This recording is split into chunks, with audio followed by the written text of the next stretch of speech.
सो इस एपिसोड की स्टार्टिंग में हम सभी लोगों को दिखाया जाता है कि इस टाइम पे रात हो रही है एंड रात होते होते हम सभी लोगों को साकुरा का घर दिखाया जाता है एंड साकुरा अपने घर के अंदर रात को अपना होमवर्क कर रही होती है एंड अपने घर के अगले टेस्ट की तैयारी कर रही होती है एंड देन वहाँ पे सिंचन उसे काफ़ी ज़्यादा इरिटेट कर रहा होता है एंड इसीलिए साकुरा उससे पूछती है तुम मेरे को इरिटेट क्यों कर रहे हो। एंड देन सिंचन उससे कहता है कि मेरे को लगा था कि तुम मेरे साथ खेलोगी या फिर मेरे साथ बातें करोगी, पर तुम तो पढ़ाई करने लग रही हो। एंड देन उसके बाद साकुरा कहती है कि कल मेरा टेस्ट है और मेरे पास अपना होमवर्क भी बचा हुआ है, मैं तुम्हारे साथ बातें या फिर बात वगैरह कुछ नहीं कर सकती। अगर मैं बड़ी होके अच्छी खासी सैलरी वाली जॉब लूँगी तो फिर मैं कुछ भी अपने बड़े होके कर सकती हूँ। एंड देन सिंचन उसके ऊपर एक जोक मारता है एंड उसको चढ़ाने लग जाता है एंड इसी से जो साकुरा होती है उसको काफ़ी ज़्यादा गुस्सा आ जाता है एंड वो कहती है क्या तुम मेरे को पढ़ने नहीं दोगे, एंड उसको मारती भी है। एंड गाइस उसी टाइम पे सिंचन को एक सिग्नल मिलता है, जैसे कि उसको हमेशा अपने बालों में से एक एंटीना बन जाता है एंड सिग्नल मिलता है किसी डीमन का। बिल्कुल ऐसा ही इस बारी भी होता है एंड इसको देख के हिरोशी कहता है कि अभी मैं बिल्कुल भी नहीं जाना चाहता किसी भी डीमन को पकड़ने के लिए, मैं बड़े मुश्किल से आराम मिला है मेरे को और मैं अभी नहा रहा हूँ तो मेरे को नहाने दो। एंड बट गाइस जो सिंचन होता है वो किसी की कुछ नहीं सुनता, क्योंकि गाइस उसको ये कोई स्ट्रेंज सिग्नल लग रहा था एंड ये सिग्नल बाकी सिग्नल से थोड़ा सा अलग था एंड उसको पीछा करते करते वो बालकनी में अपनी पहुंच जाता है एंड वहाँ से उसको इस बारी दोबारा एक और सिग्नल मिलता है, बट साथ साथ उसे मित्सी की भी आवाज़ आती है। यस गाइस उसको अपनी मॉम की आवाज़ आती है जिसको वो ढूंढने के लिए यहाँ पे आया है, तो फिर वो अपनी मॉम की आवाज़ को ट्रैक करते करते उस सिग्नल के साथ साथ पीछे पीछे चला जाता है। एंड गाइस तभी हम सभी लोगों को दिखाया जाता है वो बहुत जगहों से जाता हुआ जाता है एंड एंड में वो एक बहुत ज़्यादा खंडर से पड़े हुए हॉस्पिटल में आके रुकता है एंड ये हॉस्पिटल बहुत ही ज़्यादा पुराना होता है एंड इसके पूरा का पूरा खंडर हो चुका होता है। एंड वहाँ से जो सिंचन होता है उसको मित्सी की आवाज़ आ रही होती है एंड सिंचन उस हॉस्पिटल के अंदर कैसे भी करके हिम्मत करके चला जाता है एंड देन वो मित्सी की आवाज़ को दोबारा ट्रैक करता है। उसे पता चलता है कि ये जो आवाज़ है ये कहीं ना कहीं से यहीं से आ रही है एंड सिंचन इसीलिए मित्सी को ढूंढने के लिए पूरे के पूरे हॉस्पिटल में चलने लग जाता है एंड हम सभी लोग को उस हॉस्पिटल के कमरे दिखाए जाते हैं एंड और भी काफ़ी सारी जगहें दिखाई जाती हैं जो कि काफ़ी ज़्यादा डरावनी लग रही होती है एंड ये जो जगह होती है वो बहुत ही ज़्यादा डरावनी होती है, पर तब भी सिंचन अपनी मॉम को ढूंढने के लिए हिम्मत करता है एंड उन्हें ढूंढता रहता है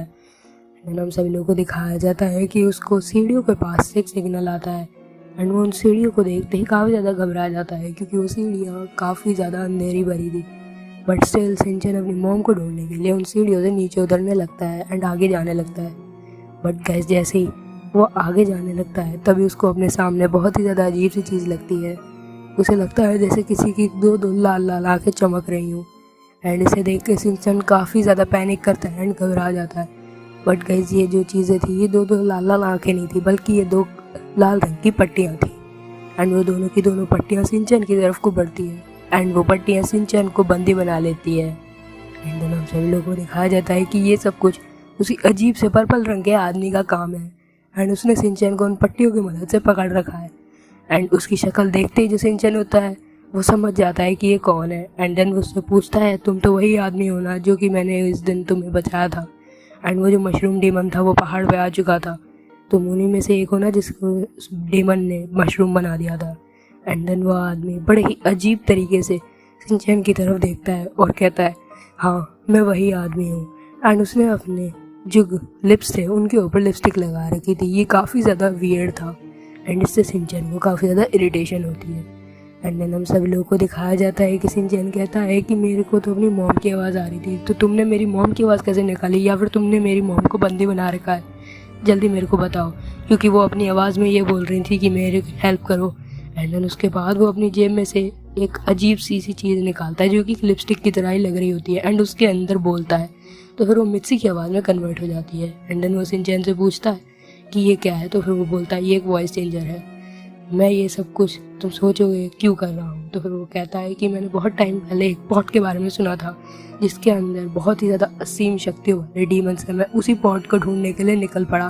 तभी मेरे को पता चला कि मेरे को इस पॉट के अंदर इनको तो एक असीम शक्ति को निकालने के लिए डीमंस की भी ज़रूरत पड़ेगी। एंड देन उसने सोच लिया कि वो डीमंस की मदद से इस सब को ढूंढेगा एंड इसीलिए वो डीमंस को कलेक्ट करने लगता है एंड देन वो बताता है कि एंड में मेरा इरादा ये है कि मैं उन सारे डीमंस को कलेक्ट करके उस असीम शक्ति को बाहर निकालूं एंड उन सारे डीमंस को उस असीम शक्ति के साथ तुम्हारी दुनिया पे छोड़ दूं और मैं इस दुनिया पे राज करूँगा,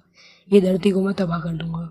एंड देन उसके बाद जो सिंचन होता है वो कहता है तुम इस समय कभी भी कामयाब नहीं होगे, क्योंकि हम लोग डीमन बस्टर्स हैं एंड हम डीमंस को हराते हैं, हम तुम्हारे सारे के सारे डीमंस को हरा देंगे, मैं बहुत ही ज़्यादा पावरफुल हूँ। एंड देन उसके बाद वो आदमी कहता है बहुत हो गई तुम्हारे से बातें, अब मैं तुम्हें भी बिल्कुल वैसे ही कलेक्ट कर लूँगा जैसे मैंने और भी डीमंस को कर रखा है। एंड देन वो अपना वैक्यूम क्लीनर से एक गैजेट निकालता है जिसके अंदर से उसने पिछली बार उस मशरूम को निकाला था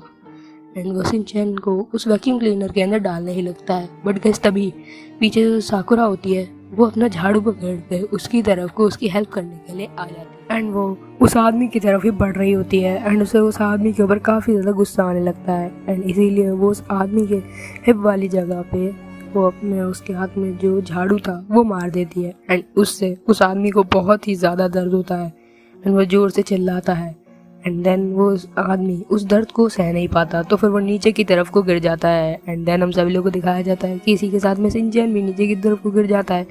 तो फिर जो हिरोशी था वो सिंचन की जो रोप थी उनको काट देता है एंड देन साकुरा सिंचन से कहती है तुमने हम सभी लोगों को बताया भी नहीं कि तुम कहाँ जा रहे हो, आगे से ऐसा मत करना। एंड देन उसके बाद सिंचन कहता है कि मैं यहाँ तुम लोगों को बताया बिना इसीलिए आया क्योंकि तुम लोग बिजी थे और मेरे को अपनी मॉम की आवाज़ आ रही थी, मेरे को लगा यहाँ पे मॉम होगी बट यहाँ पे तो ये आदमी निकला। एंड देन उसके बाद साकुरा उस आदमी को देख के कहती है कि आखिर तुम ऐसा सिंचन के साथ क्यों कर रहे थे, तुम कौन हो। एंड देन वो आदमी कैसे करके होश में आता है एंड देन वो उठ जाता है एंड वो उनसे कहता है कि अब तुम लोगों ने अपने अटैक कैसे किया, तुम्हारी इतनी ज़रूरत कैसे हो सकती है। एंड देन उसके बाद वो आदमी कहता है अब मैं तुम्हें अपना असली जलवा दिखाऊंगा, तुम्हें पता चलेगा जो भी मेरे ऊपर ऐसा सलूक करता है उसका क्या हाल होता है। एंड देन वो अपना वैक्यूम क्लीनर निकालता है बट इस बार वो एक अलग बटन दबाता है, यानी कि वो उन सबको अंदर नहीं डालने वाला एंड उसके अंदर से एक अजीब सा लिक्विड आता है जो कि लिक्विड होता है वो बिल्कुल पिछली बारी की तरह ही एक अलग डीमन में बन जाता है एंड इस बार इस डीमन का नाम है रिमान शॉक। एंड ये जो डीमन है ये बहुत ही ज़्यादा जोर का इलेक्ट्रिक शॉक दे सकता है जैसे ही ये किसी भी इंसान के टच में आता है।